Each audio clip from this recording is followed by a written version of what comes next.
सेहत की बातें, डॉक्टर से बातें। क्या करें, क्या ना करें, रोगों से कैसे बचें, जानने के लिए सुनते रहें अरपा रेडियो से प्रसारित कार्यक्रम आरोग्य वाणी।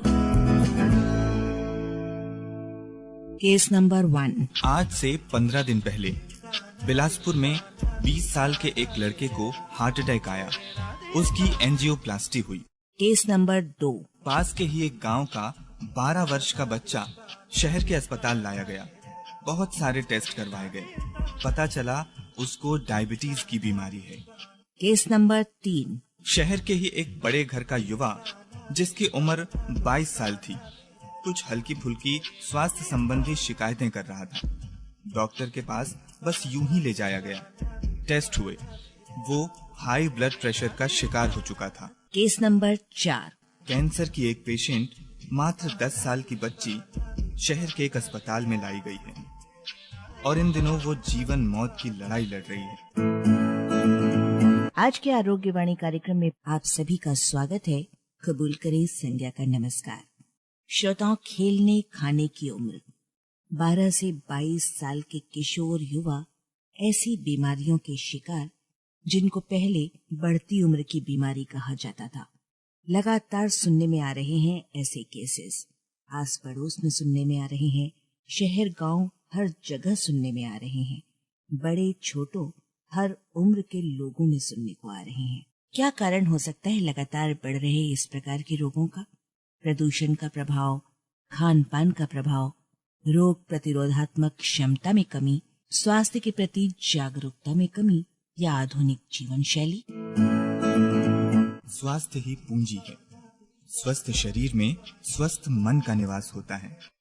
हमारा शरीर एक मंदिर है और मंदिर को कभी गंदा या खराब नहीं रखना चाहिए। इंसान की सबसे बड़ी दौलत उसका शरीर और उसका स्वास्थ्य होता है। शरीर रूपी मंदिर को स्वस्थ बनाए रखने के लिए जो विषय लेकर आए हैं वो है जीवन शैली और स्वास्थ्य।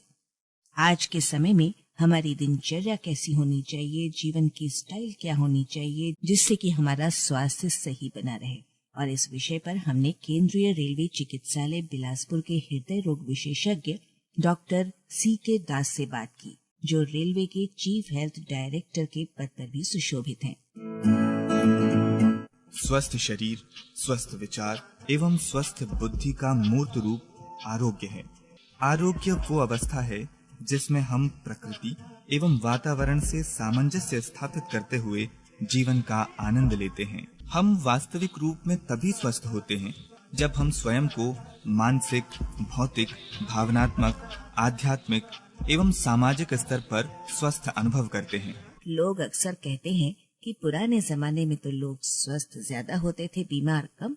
और जवाब हमेशा यही मिलता है कि पुराने लोगों के शरीर शुद्ध घी बादाम खाए हुए हैं और आज के जमाने के लोग मिलावटी और प्रदूषित चीजों पर जी रहे हैं। बात तो कुछ हद तक सही है, पर आज हम स्वस्थ रहें इसके लिए नियमित जीवन शैली और संतुलित आहार का कॉन्सेप्ट अपनाना बहुत जरूरी हो गया है।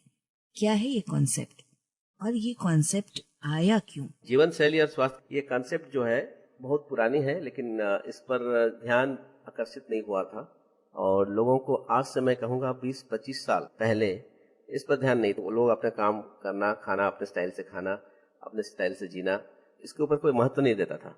लेकिन पिछले 20 साल से 25 साल से देखा गया कि यही 90% रोगों का कारण जो है फॉल्टी लाइफस्टाइल या दोषपूर्ण जीवन शैली है। अधिकांश रोगों का कारण है दोषपूर्ण जीवन शैली। यदि अपनाएं संतुलित आहार और नियमित जीवन शैली तो मिलेगी रोगों से मुक्ति और उम्र सीमा में भी होगी बढ़ोतरी।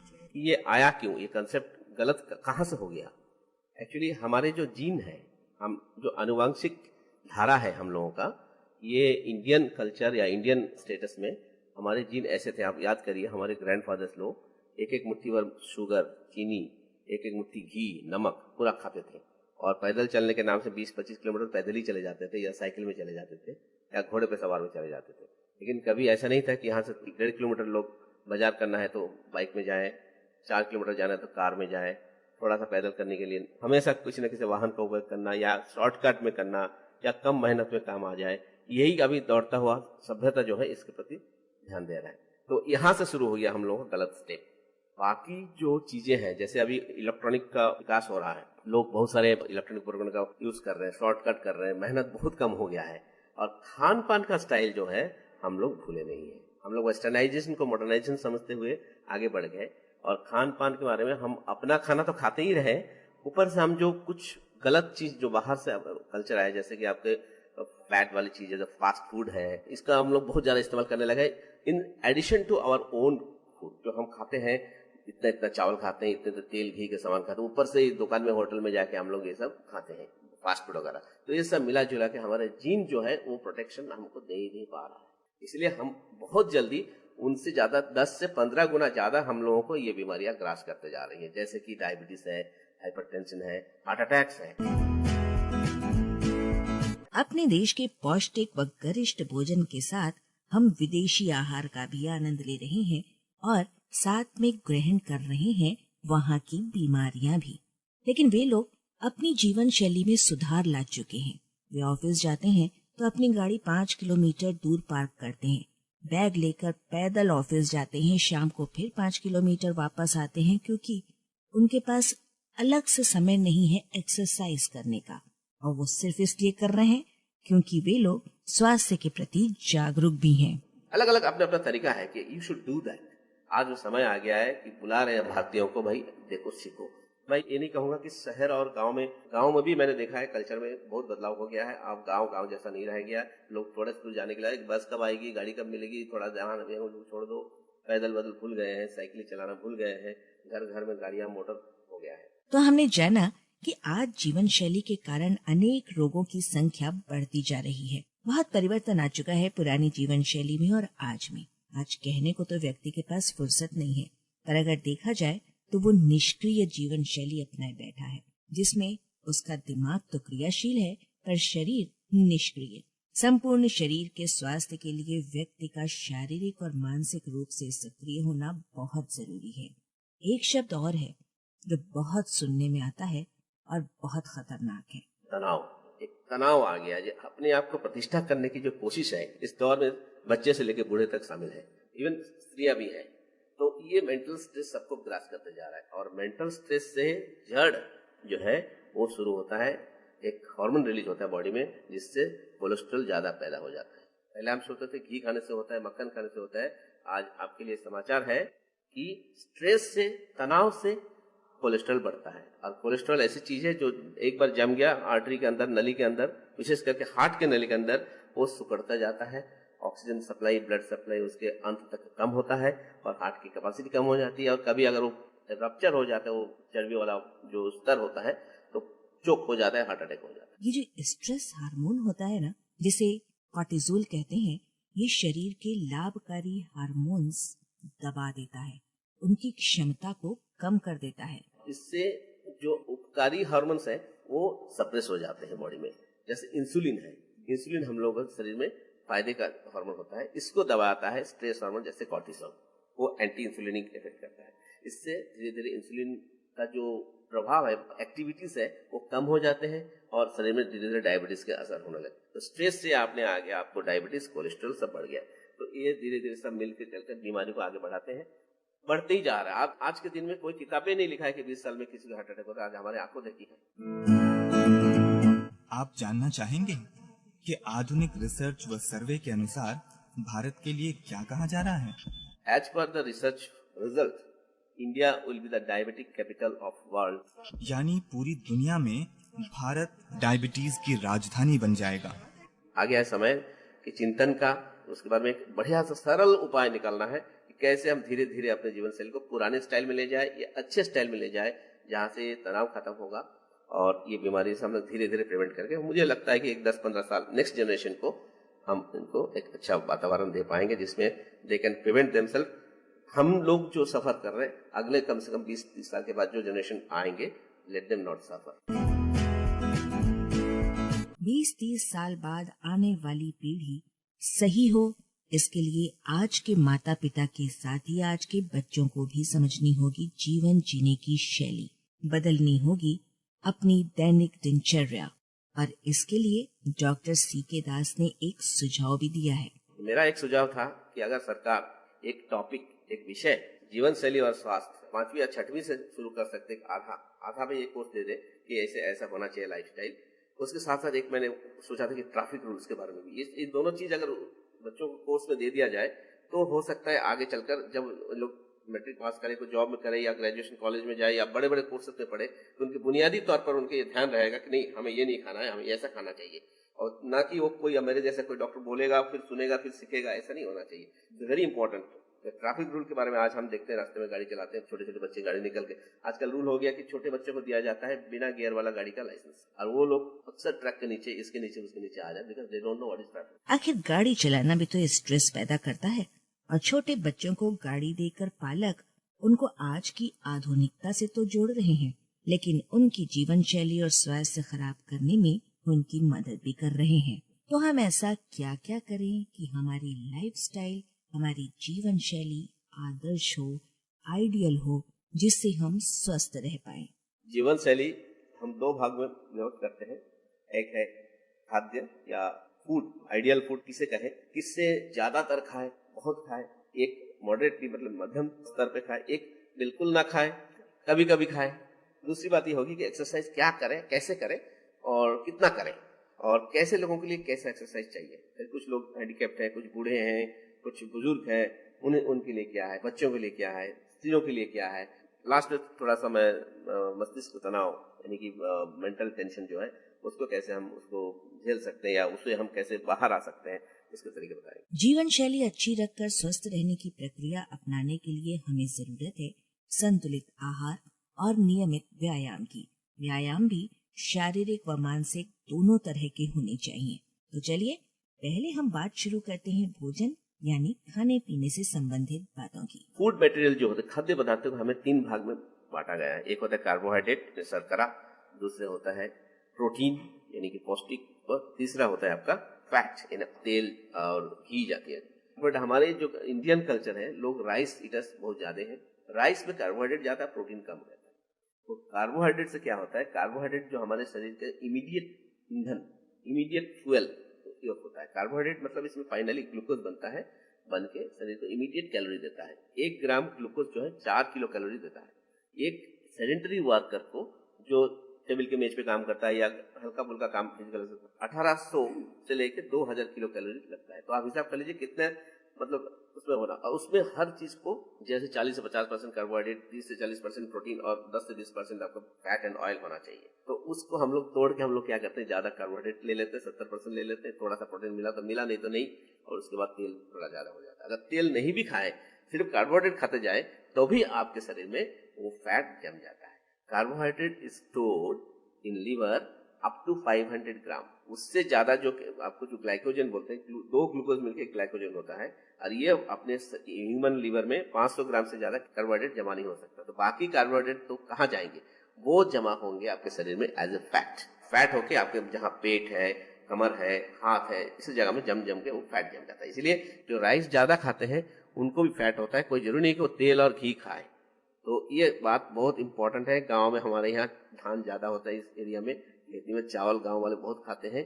मैं क्षमा चाहूंगा आपके खाने पर वो नहीं कर रहा हूँ, लेकिन इसको कम करना पड़ेगा। चावल की क्वांटिटी आपको आधे में आना पड़ेगा, तब जाके आप सोच सकते हैं कि ये बीमारी से कैसे बचे।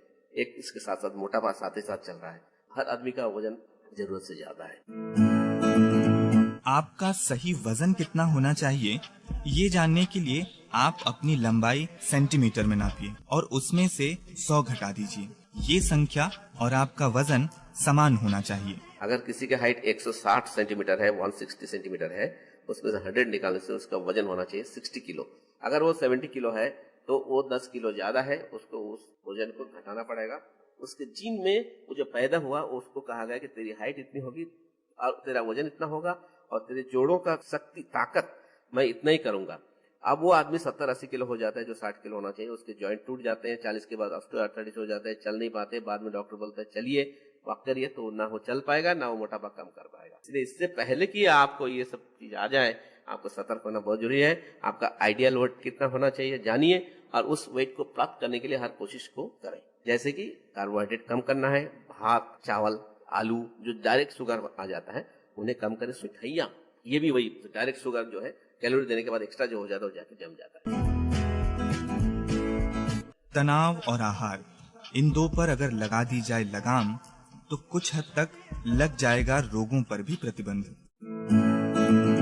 लेकिन श्रोताओं, स्ट्रेस यानी तनाव पर हम इतनी जल्दी इतनी आसानी से प्रतिबंध नहीं लगा सकते। जिंदगी में कैसी परिस्थितियां हैं, क्या परेशानियां हैं, कुछ कहा नहीं जा सकता। लेकिन अपनी जबान पर, खाने के लालच पर थोड़ा कंट्रोल तो किया जा सकता है। और जब बात जिंदगी भर के लिए होने वाले रोगों से जुड़ी हो तो ये कंट्रोल कड़ाई के साथ अपने पर लागू करने ही पड़ेंगे। खाने में अगर कार्बोहाइड्रेट पहले से कम रहेगा तो स्ट्रेस उसको जो एक्स्ट्रा बढ़ाएगा वो ज्यादा कुछ असर नहीं कर पाएगा। पहले से आपके शरीर में ग्लाइकोजन का सोर्स आ रहा है, ग्लूकोज ज्यादा आ रहा है, मिठाइयाँ खाते जा रहे हैं, हैबिट्स है, और ऊपर से स्ट्रेस ले रहे हैं तो आपके लिए हानि ज्यादा है। मिठाइयाँ ऐसी इन जनरल कम कर लीजिए। मैं ये कह रहा हूँ कि ये बीमार जो है उन्हें नहीं करना, ऐसा नहीं है, जो हेल्दी है उनके लिए कहा जा रहा है। ये बातें हुई भोजन में कार्बोहाइड्रेट्स की। चलिए अब बात करते हैं प्रोटीन की। शरीर में क्या और कितनी जरूरत है, किन चीजों से हमें ये प्राप्त हो सकता है और हमें किस मात्रा में इसको लेना चाहिए। प्रोटीन हमारे शरीर में बहुत सारे सोर्सेस है लाने के लिए, पता नहीं बहुत सारे लोग उसको अवॉइड करते हैं। जैसे दाल हमारे सबसे बढ़िया प्रोटीन का सोर्स है हमारे गरीब घर में खाने के लिए। और उसके साथ होता है जैसे चने, मटर, उसके अलावा आते हैं सोयाबीन की जो भी सब्जियां बनाते हैं हम लोग, सेमी है, बरबट्टी है और राजमा है, वो भी अच्छे सोर्स है। प्रोटीन आपके फूड में बिल्कुल उतना ही होना चाहिए जितना भी कार्बोहाइड्रेट का सेवन कर रहे हैं, तभी आपके वो धीरे धीरे कार्बोहाइड्रेट का कम होगा। दूध को कहा जाता है कंप्लीट फूड। किस किस को लेना चाहिए, कितना लेना चाहिए, इसके बने पदार्थों का सेवन कितना और कैसे करना चाहिए, आइए ये भी जाने। दूध एक बहुत आइडियल फूड है क्योंकि बचपन से जब मनुष्य पैदा होता है तभी दूध लेता है, और दूध एक भरपूर एक कंप्लीट डाइट है। जब तक ग्रोथ होता है बच्चों का तब दूध का जरूरत बहुत ज्यादा रहता है, और जैसे जैसे कंप्लीट 20-25 साल का हो जाता है आदमी, उसके बाद उसके बॉडी में कुछ चीजों के लिए दूध की जरूरत है। जैसे कैल्शियम सोर्स होता है, प्रोटीन भी है उसमें और फैट भी है। तो जैसे मैंने एडल्ट हो जाने के बाद जैसे ग्रोथ हो गया, आपको जरूरत नहीं है, तो आज देखा गया कि दूध जिसको हैबिट लेना ही है तो उन्हें दूध बंद नहीं करना चाहिए। दूध आइडियल है कि दूध एक बार 2 बार उसको बॉयल करके ठंडा करके उसको स्कीम कर लिया जाए, उसका फैट निकाल ले लिया जाए, उसके बाद दूध आपके लिए अमृत है। उसके जितना कहा गया दूध हानिकारक है ये वगैरह सब वही क्रीम में रखा हुआ है। तो जैसे आप मलाई उसके निकाल लिए 2 बार, वो दूध इज फिट फॉर यू, उसको उसमें प्रोटीन है, कैल्शियम है, तो इसे आप जरूर लें। 1 कप से कम 2 कप तक आप ले सकते हैं एडल्ट। इसी दूध को अगर दही बनाए फैट निकालने के बाद, वो दही आपके लिए बहुत उपकारी है। उसमें वो फैट नहीं रहेगा जो यूजुअली हम जिस फैट से हम डरते हैं, जिसे कोलेस्ट्रॉल होने का डर रहता है, वो स्कीम्ड मिल्क से नहीं रहता। स्कीम्ड मिल्क के बाद उसको दही बनाया जा सकता है। पनीर के बारे में ये कहूंगा कि पनीर में फैट का क्वांटिटी इज मोर देन ये जो बाकी जो खाद्य है उसमें जो स्कीम करने के बाद, तो पनीर को मिनिमम करें। ज्यादा उसमें प्रोटीन भी है, फैट भी है। एक उम्र के बाद जो है ये सब चीजों को थोड़ा सा कम सेवन करें तो अच्छा रहेगा। दूध रेगुलर ले सकते हैं, कोई भी उम्र उसके लिए पाबंदी नहीं है, लेकिन स्कीम करने के बाद ले। कार्बोहाइड्रेट्स और प्रोटीन्स के बाद शरीर के लिए तीसरा प्रमुख तत्व होता है फैट या ऑयल, यानी कि वसा या तेल। बस यही हम मार खा जाते हैं। समोसे, पूरी, भारी खाना, तेल की मात्रा ज्यादा होना जहर है हमारे शरीर के लिए। बिल्कुल ना खाइए ये खाना, ऐसा नहीं कहा जा रहा है, पर कंट्रोल से खाइए। तेल रहा 10 से 20 ग्राम तेल एक आदमी का एक दिन का कोटा रहता है, तो उसमें फैट है और तेल जो है पकाने का तेल रहता है, चारों तरफ से मिला के होना चाहिए। ऐसा है कि जैसे आपने बादाम ले लिया, आपने मूंगफली ले लिए, उसमें भी तेल निकलता है, तो आपने तेल के फॉर्म में नहीं लिया, आपने ड्राई फ्रूट्स के हिसाब से ले लिया है, तो उसमें भी तेल पदार्थ रहता है। इसलिए सब मिला के 20 ग्राम से ज्यादा नहीं होना चाहिए। और तेल वाली चीज के बारे में ऐसे लोगों के यह है कि जब पूरी छान लिए, समोसे पकौड़े खा लिए, तो रोजाना इसके आपको दिखाई नहीं दे रहा है वो तेल आपके शरीर में आ रहा है। तो खाद्य पदार्थ में सब मिला के 10-20 ग्राम रहे, ये हिसाब अपने मन में रखना। आज समोसे खा लिए तो कम से कम 1 हफ्ता 4-5 दिन कम से कम रिपीट ना करें। कार्बोहाइड्रेट्स, प्रोटीन्स, फैट्स, इनके अलावा शरीर को जरूरत होती है विटामिन की, जो हमें मिलते हैं फलों से, सब्जियों से, सलाद से। सलाद और फ्रूट्स में सभी में फुल रिच ऑफ, क्यों खाए, इसमें कैलोरी से ज्यादा विटामिन, इसमें कैलोरी कम और विटामिन ज्यादा और मिनरल्स ज्यादा, ट्रेस एलिमेंट ज्यादा, ये चारों चीज को हमको जरूरत है। Vitamin, minerals, trace element and other food supplements, सब चारों चीज आपको फल में मिलेगा। तो एक आदमी फल और दूध खा के सारा जीवन रह सकता है, कोई बीमारी नहीं होगी उसको, कोई किसी की कमी नहीं होगी। तो इसलिए पुराने जमाने में लोग दूध और फल ही खाया करते थे, इवन सन्यासी भी ऐसे करते थे। इस मात्रा में आवश्यकता है शरीर को इन तत्वों की, चलिए ये भी जानते हैं। फ्रूट्स में ऐसा है कि जो हाई कैलोरीजेनिक फ्रूट्स है उसे कम करें। जैसे केला है, केला इज कंप्लीट फूड, और केला इतना ज्यादा कैलोरी देता है कि केला कम सीमित रखें लेने में। और जो देसी फल है जैसे बी है, अनार है, पपीता है, और ऑरेंजेस है, स्वीट लाइम यानी कि मौसम्बी है, ये सब फ्रूट जो है अपने देसी है। और इसमें सबको मिला के अगर फ्रूट सलाद लिया जाए हमेशा, तो always better than taking complete fruit, always mix करना चाहिए। और सलाद जो है आपके सामने 4-5 किस्म का सलाद सामने मिलता है। सलाद को अच्छी तरह से धोना चाहिए, अलग छुरी से काटना चाहिए, क्योंकि वो सब्जी वाला छुरी से काटेंगे तो उसके जो ज्यादातर जो गटर का पानी से धुला जा रहा हो, तो वो चक्कू से छुरी से फिर काटेंगे तो वो पूरा कच्चा हम लोग हमारे पेट में चला जाएगा। तो सलाद खा के बीमार नहीं पड़ना है। सलाद को अच्छी तरह से ब्रशिंग करके अच्छा करके धो के अलग छुरी से उसको काट के फ्रेश काट के खाए, काट के फिर रखना नहीं फ्रिज में। अब एक चीज और बताना चाहूँ, खाए कैसे। ये जो फ्रूट्स आपका जो हैबिट होना चाहिए कि सुबह उठ के अगर आप नाश्ते में बैठते हैं तो better you have some fruits salad, not fruit juice. जो वेस्टर्न कल्चर में लिखा है किताब में कि आप फ्रूट जूस ले लीजिए, जूस मिनिमाइज करिए। बीमार जो है उन्हें जूस दीजिए, जिनके दांत नहीं है, जिनको जो अभी चबा नहीं सकते, जिनको अभी बहुत जल्दी कुछ कैलोरी चाहिए, उन्हें जूस दीजिए। जूस आप ना लें, आप फ्रूट्स लें। इससे 2 फायदा होता है, फ्रूट्स के पूरा फॉर्म में मिल जाता है, पल्प मिलता है, बल्क मिलता है, मोशन के लिए अच्छा फाइबर मिलता है, और चबाने से आपके जो डाइजेस्टिव एंजाइम्स है दे गेट रिलीज्ड एंड आपका डाइजेशन अच्छा होता है। डायरेक्ट पी लेंगे तो कभी कभी लोड हो जाता है, पेट फूल जाता है। तो चबाने का जो है it's good starting of digestion process from the mouth. थोड़ा सा उसमें एक्टिविटीज भी हो जाता है कि उसमें टैलिन मिल जाता है, एल्कालिन मिल जाता है, एसिड मिल जाता है, तो और थोड़ा सा फूड जो है करेक्ट हो जाता है, कोई कंटामिनेशन भी हो जाता है। जूस में डायरेक्ट इन्फेक्शन हो सकता है।